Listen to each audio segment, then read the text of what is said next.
आज हम लोग देखेंगे आर्टिकल 9 ऑफ इंडियन कॉन्स्टिट्यूशन के बारे में। आर्टिकल 9 ऑफ इंडियन कॉन्स्टिट्यूशन कहलाता है persons voluntarily acquiring citizenship of a foreign state shall not be citizens। मतलब ये है कि वैसे लोग जो भारत के सिटीजन थे लेकिन वो अपनी इच्छा से किसी और विदेशी राज्य के या किसी और विदेशी कंट्री के उन्होंने अपना सिटीजनशिप अक्वायर कर लिया, तो वैसे लोग अब भारत के सिटीजन नहीं रहेंगे। इट मीन्स आप भारत का अगर कोई सिटीजन है तो वो एक टाइम पे किसी दो देश का सिटीजनशिप नहीं ले सकता। दो देश मीन टू से एक देश भारत और दूसरा कोई और देश। वो या तो उस देश का सिटीजन होगा या तो हमारे देश का सिटीजन होगा, दोनों देशों का वो नहीं हो सकता है। आर्टिकल 9 में ये कहा गया है। आर्टिकल 9 के अंदर अगर हम पढ़ें तो इसमें लिखा है no person shall be a citizen of India by virtue of article 5 or be deemed to be a citizen of India by virtue of Article 6 or Article 8 if he has voluntarily acquired the citizenship of any foreign state।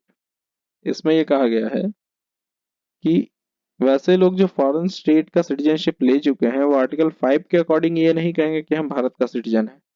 उनके excuse को नहीं माना जाएगा और भारत का citizenship उनका cancel हो जाएगा।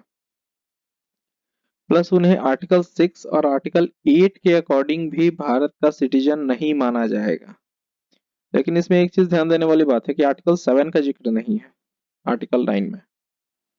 वो इसलिए नहीं है क्योंकि आर्टिकल 7 में एक रास्ता दिया गया था जिसके थ्रू वैसे लोग जो 1 मार्च 1947 को भारत से पाकिस्तान चले गए थे लेकिन वो फिर पाकिस्तान से रीसेटलमेंट के थ्रू भारत में आकर के अपना सिटीजनशिप लिए, तो वैसे लोगों के लिए एक रास्ता खोला गया था कि जो लोग चाहें तो भारत में आकर के अपना सिटीजनशिप ले सकते हैं।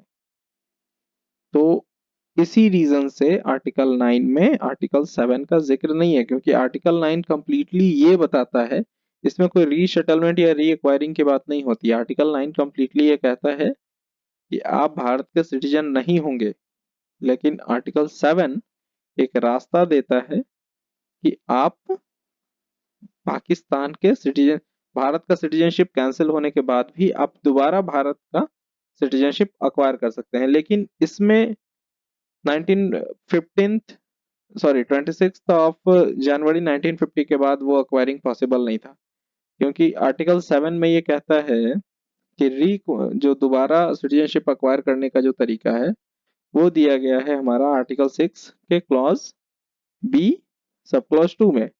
और क्लॉज बी सब क्लॉज 2 में जो सिटीजनशिप हमें दोबारा अक्वायर करना है वो government of dominion of India के परमिशन से होना था, और government of dominion of India 26 जनवरी 1950 को खत्म हो गई थी।